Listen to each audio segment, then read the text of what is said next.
Hello everyone, good evening. Welcome back to my channel civil जेस्ट।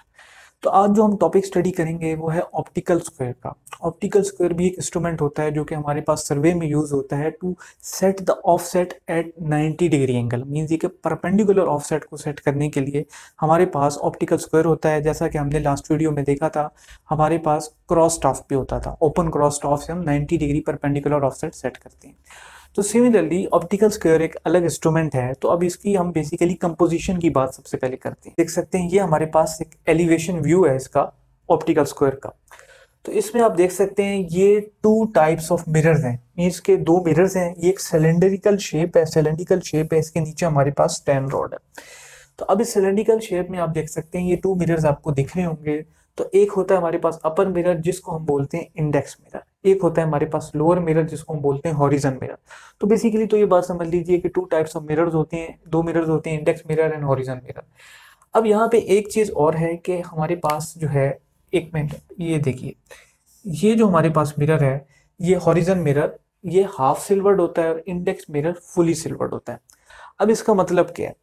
Fully silvered mirror का मतलब ये है कि जब हमारी सरफेस होती है मिरर की, उसके पीछे हम सिल्वरिंग करते हैं, हम सिल्वर पेंट प्रोवाइड करते हैं, तो उसी प्रोसेस को हम सिल्वरिंग कहते हैं। तो इंडेक्स मिरर में हम पूरे मिरर को फुली सिल्वर्ड कर देते हैं। फुली सिल्वर्ड कर देते हैं तो वो हमारे पास रिफ्लेक्ट बैक करती है। जो लाइट की रे है वो जब जा रही होती है तो रिफ्लेक्ट बैक करती है।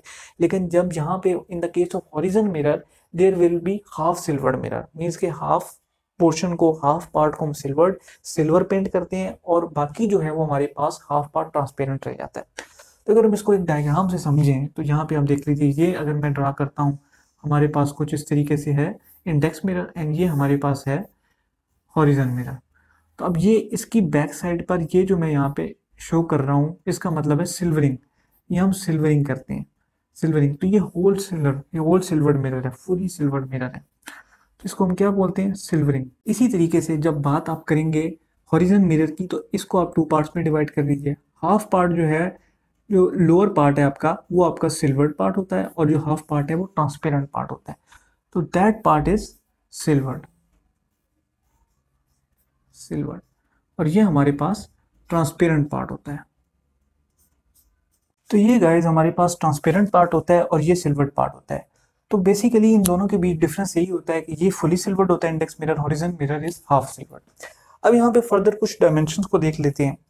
यहाँ पे अगर आप देखें इसकी जो डेप्थ है हमारे पास, इसकी अगर आप डेप्थ की बात करें ऑप्टिकल स्क्वायर की, तो ये हमारे पास आ जाता है 12.5 मिलीमीटर, 12.5 मिलीमीटर। तो ये कुछ डायमेंशन है जो कि आपको याद रखनी है। इसी तरीके से आप यहाँ पे इस सिलेंडर का डायामीटर देख सकते हैं जो कि हमारे पास होता है 50 मिलीमीटर, 50 मिलीमीटर। ये आपको डायमीटर याद रखना है। तो डेप्थ कितनी होगी? 12.5 मिलीमीटर, डायमीटर हो गया 50 मिलीमीटर। अब ये आपके पास, सबसे पहले तो हमने इस डायग्राम को समझ लिया जो इसके एलिवेशन व्यू है। नेक्स्ट अब हम बात करते हैं प्रोसेस की। तो अब देख लीजिए कि ऑप्टिकल स्क्वायर भी सिमिलर मकसद के लिए यूज किया जाता है जिसके लिए हम क्रॉस टाफ को यूज करते हैं। अब क्रॉस टाफ में हमने क्या देखा था कि लेट्स सपोज कि हमारे पास एक पॉइंट है ए, एक पॉइंट है ए जिससे हमने सर्वे करना है और हम मूव कर रहे हैं टुवर्ड पॉइंट बी। अब यहाँ पर हमारे पास कोई ऑफसेट है, कोई ट्री है, कोई इलेक्ट्रिक पोल है, उसको हमने यहाँ पर लोकेट करना है, लेटरल मेजरमेंट लेनी है। तो यहाँ से हम कोई एक ऐसा पॉइंट लोकेट करेंगे अपनी सर्वे लाइन पर कि जिससे ये हमारे पास सामने हो, बी पॉइंट पे जो रेंजिंग रॉड हमने लगाई हो ये भी हमें क्लियर हो और यहाँ पे ये हमारे पास 90 डिग्री पर विजिबल हो। तो इस तरीके के प्रोसेस को हम क्या ऑफसेट फाइंड आउट करना कहते हैं, perpendicular offset by cross tough. अब ऑप्टिकल स्क्वायर में देख लीजिए कि अब हम देखते हैं, सबसे पहले ये आप देख लीजिए डायग्राम है, ये डायग्राम इसके प्रिंसिपल को शो कर रही है। अब किस तरीके से कि ये हमारे पास एक इंस्ट्रूमेंट है जिसमें ये स्लॉट में एक वेंज या होल प्रोवाइडेड है। तो ये हमारे पास आप देख सकते हैं एक होल यहाँ पे है, सेकंड होल यहाँ पे है, थर्ड होल यहाँ पे। तो तीन किस्म की स्पेसेस हैं, होल्स आप कह सकते हैं।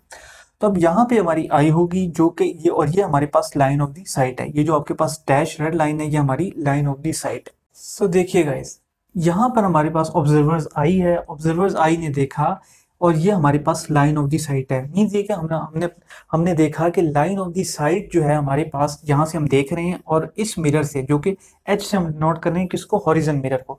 ये एच जो है हमारे पास हॉरिजन मिरर है, आई जो हमारे पास इंडेक्स मिरर है। जहां पर हमारी line of the sight when it reaches towards the at the horizon mirror then it will reflect back. तो इसने यहाँ से रिफ्लेक्ट बैक किया and then it will move towards the eye. आई जब इंडेक्स मिरर पे पहुंची तो अगेन यहाँ से रिफ्लेक्ट बैक किया, रिफ्लेक्ट बैक करके ये डाउनवर्ड मूव किया टुवर्ड्स दैट रेंजिंग रॉड। तो दोबारा रिपीट कर लेते हैं। यहाँ से हमने देखा, हमारी आंख ने देखा, तो लाइन ऑफ दी साइड जो है हमारे पास सीधी गई हॉरिजन मिरर पे, हॉरिजन मिरर से रिफ्लेक्ट बैक हुई on the in the upward direction towards the index mirror, और फिर इंडेक्स मिरर से रिफ्लेक्ट बैक हुई टुवर्ड्स दैट रेंजिंग रॉड। तो पूरे जो है हमारे पास ये ट्रैक पाथ है किसका, लाइन ऑफ दी साइट का। अब क्या है यहाँ पे आप देखिए, ये जो हॉरिजन मिरर है हमारे पास, ये यहाँ से हम इस रेंजिंग रॉड को भी देख सकते हैं। इस रेंजिंग रॉड को हम यहाँ से देख सकते हैं, क्यों? क्योंकि यहाँ पर हमारे पास ट्रांसपेरेंट पार्ट है। तो अपर पार्ट जो है हमने बात की थी किसका, हॉरिजन मिरर का, ट्रांसपेरेंट होता है, और लोअर पार्ट जो है हमारे पास वो हमारे पास सिल्वर्ड पार्ट होता है। जहाँ लाइन ऑफ दी साइड जब यहाँ से रिफ्लेक्ट बैक हुई तो आप देख सकते हैं कि यहाँ से हमें, यहाँ से ये रेंजिंग रोड भी हमें क्लियर नजर आ रही है, और फिर रिफ्लेक्ट बैक के बाद ये रेंजिंग रोड भी क्लियर नजर आ रही है। तो बेसिकली हमने एक ऐसा पॉइंट फाइंड आउट करना है जिसपे हम ऑप्टिकल स्क्वायर को रखें, और हमारे पास ये जो रेंजिंग रॉड है, जो सामने रेंजिंग रॉड है, वो भी क्लियर नजर आए एट पॉइंट बी वाली रेंजिंग रॉड, एंड यहाँ पर जो सी पॉइंट है हमारा, उसके ऊपर जो रेंजिंग रॉड है या ट्री है जो भी है, वो हमारे पास क्लियर नजर आए, तो एट एंगल 90 डिग्री। तो यही चीज़ हमने यहाँ पे करनी है। जैसा कि आपने देखा था क्रॉस टाफ में, क्रॉस टाफ में भी हम यहाँ पे प्लेस करते थे, तो ये सामने वियन था और ये हमारे पास यहाँ पे 90 डिग्री के एंगल वियन था। इसी तरीके से जब हमने ऑप्टिकल स्क्वायर को प्लेस किया तो सामने बी पॉइंट पे जो क्रॉस रेंजिंग रॉड है वो भी हमारे पास क्लियर आ जाएगा, और डबल रिफ्लेक्शन प्रिंसिपल के थ्रू हमारे पास ये जो ऑफसेट है, ये जो हमारे पास रेंजिंग रॉड है, ये भी क्लियर हो जाएगी। अब देखिए, बेसिकली अगर हम इसके प्रिंसिपल की बात करें तो it is based on double reflection principle. तो बहुत ही इंपॉर्टेंट, जो सबसे ज़्यादा इंपॉर्टेंट पॉइंट है इस ऑप्टिकल स्क्वायर के टॉपिक का, कि ये किस प्रिंसिपल पे बेस्ड है, ये हमारे पास डबल रिफ्लेक्शन प्रिंसिपल पे बेस्ड है। So the basic principle of optical square is double reflection. अब देख लीजिए डबल रिफ्लेक्शन किस तरीके से, एक हॉरिजन मिरर से और सेकंड बार इंडेक्स मिरर से हम होते हुए हमारे पास रेंजिंग रॉड की तरफ आ जाती है। तो क्या है कि अगर हम कंपेयर करें ऑप्टिकल स्क्वायर को और अपने क्रॉस टाफ को, तो हमें इसी पॉइंट को लोकेट करना है जिस पर हमारे पास परपेंडिकुलर ऑफसेट अचीव हो जाए।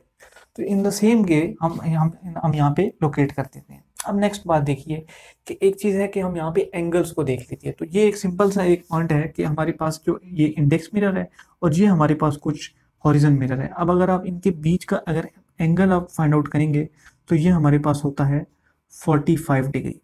ये कितना होता है, 45 डिग्री। तो इसका एक सिंपल सा एमसीक्यू भी बन सकता है, और क्वेश्चन में भी आपसे को पूछ सकता है कि इंडेक्स मिरर और हॉरिजन मिरर के बीच एंगल कितना होता है। तो they are located at an angle between 45 degree. अच्छा, नेक्स्ट आप ये देख सकते हैं कि ये जो हमारे पास रे है, ये जो हमारे पास रिफ्लेक्ट बैक कर रही है, इस रे से हमारे पास इंडेक्स मिरर का जो डिस्टेंस है, मीन्स ये जो हमारे पास एंगल है, ये 105 डिग्री होता है। It is 105 degree and it is, और यहाँ पे आप देख लीजिए कि यहाँ पे जो हमारे पास एंगल बन रहा है वो है 120 डिग्री का। मीन्स ये कि हॉरिजन मिरर से यहाँ से जो हमारे पास लाइन ऑफ द साइड तक का एंगल है, ये है 120 डिग्री, 120 डिग्री। सो बेसिकली जो इंपॉर्टेंट पॉइंट है वो हमारे पास ये 45 डिग्री है। ये जनरली मैंने आपको बता दिया। तो अब अगर गाइस हम इसको पूरे टॉपिक को सम अप करें तो देख लेते हैं कि क्या है, कि सबसे पहले तो हमने इसकी कंपोजिशन एलिवेशन व्यू की बात की कि हमारे पास जो इसकी डेप्थ होती है वो 12.5 मिलीमीटर, एंड जो इसका डायमीटर होता है सिलेंडर का वो 50 मिलीमीटर। 2 मिरर्स होते हैं। First one, upper one is known as index mirror, lower one is known as horizon mirror. अब इंडेक्स मिरर के आपके पास फुली सिल्वर्ड है जिसमें हम पूरी सिल्वरिंग करते हैं, और horizon mirror which is half silvered, और जो इसका अपर पोर्शन है वो ट्रांसपेरेंट रहता है जिससे हम सामने वाली जो रेंजिंग रोड है उसको व्यू करते हैं। तो अब इस डायग्राम की तरफ आ जाइए। ये हमारे पास ऑब्जर्वर आई है, इस आई से हम देख रहे हैं, ये लाइन ऑफ द साइट है, यहाँ से ये रिफ्लेक्ट बैक करेगी, तो ये हमारे पास first reflection, that is our second reflection, therefore it is known as double reflection principle. तो डबल रिफ्लेक्शन हुई और मूव करते हुए यहाँ पे आ गई।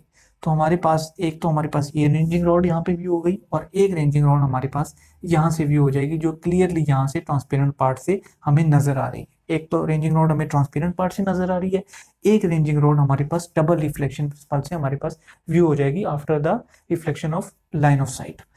तो इस बिना पर हम इसको डबल रिफ्लेक्शन प्रिंसिपल कहते हैं। एंड लास्ट में हमने एंगल्स की बात कर ली कि ये एंगल हमारे पास between both the mirrors angle is 45 degree, and that is it is 105 degree and it is 120 degree। तो उम्मीद है गाइस आज की वीडियो आपको समझ आई होगी और ये ऑप्टिकल स्क्वायर का जो कॉन्सेप्ट है मैंने समझाने की कोशिश की, आपको पसंद आया होगा तो काइंडली मेरी वीडियो को जरूर लाइक कीजिएगा एंड मेरे चैनल को जरूर सब्सक्राइब कीजिएगा।